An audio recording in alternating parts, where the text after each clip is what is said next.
Deklarasi Kuala Lumpur dalam memerangi jenayah rentas sempadan membuka dimensi baru dalam kerjasama membantras jenayah di kalangan negara ASEAN. Minat kerjasama yang ditonjolkan oleh China, Korea Selatan dan Jepun dalam deklarasi tersebut mampu mewujudkan keamanan seranta.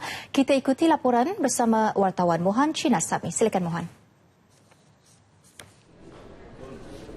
Terima kasih rakan penyampai di Angkasa Putih ini masuk hari yang keempat berlangsungnya persidangan mesyuarat Menteri-Menteri ASEAN mengenai jenayah rentas sempadan AMMTC yang keempat dan mesyuarat khas Menteri-Menteri ASEAN mengenai kebangkitan radikalisasi dan keganasan melampau SAMM-RRAV. Dan pada hari ini persidangan dimulakan dengan mesyuarat AMMTC dengan konsultasi Jepun dan satu sidang media telah pun diadakan oleh kerajaan Jepun iaitu Eriko Yamatani iaitu pengerusi Suruhanjaya Keselamatan Awam Jepun. Dan pada hari ini juga Timbalan Perdana Menteri Datuk Seri Dr. Ahmad Zahid Hamidi yang juga Menteri Dalam Negeri telah menghadiri serta menandatangani MOU ASEAN Declaration on Transnational Crime di Grand Ballroom iaitu di Hotel Continental dan atau lebih dikenali sebagai Deklarasi Kuala Lumpur dalam memerangi jenayah rentas sempadan. Jadi bagi mendapatkan maklumat lebih lanjut mengenai Deklarasi ASEAN ini kita bersama dengan Tuan Muhammad Hay Razman iaitu Setiausaha Sulit Timbalan Setiausaha Sulit Kanan Timbalan Perdana Menteri. Terima kasih Tuan kerana sudi bersama kami pada ini. Jadi Tuan mungkin boleh jelaskan tentang deklarasi ASEAN yang telah ditandatangani oleh Timbalan Perdana Menteri sebentar tadi. Deklarasi ASEAN ini sebenarnya ialah untuk menunjukkan komitmen berterusan ASEAN dalam menangani aspek jenayah rentas sempadan. Kita telah pun mempunyai satu deklarasi ASEAN dalam membantras jenayah rentas sempadan ini di mana telah pun ditandatangani pada tahun 1997.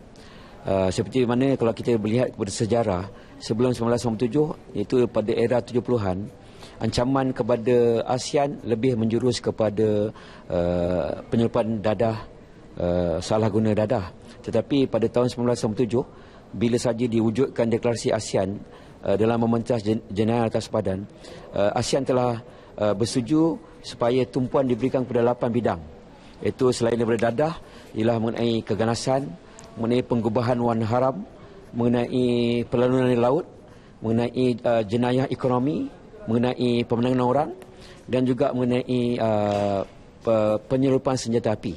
Tetapi kalau kita lihat bahawa deklarasi ASEAN tersebut telah ditandatangani pada tahun 1997 dan kalau kita lihat bahawa adanya perbezaan dari segi tempoh masa dan ini adalah merupakan tahun 2015, maka kalau kita lihat terdapatnya perkembangan dari segi aspek jenayah rentas sempadan dan oleh itu kita merasakan bahawa tumpuan tidak hanya boleh diberikan kepada 8 sahaja.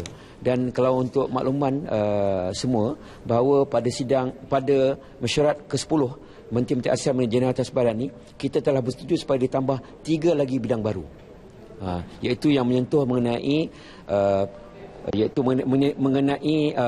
penyeludupan hidupan liar dan juga pembalakan termasuk tentang penyeludupan migran ataupun penyeludupan manusia.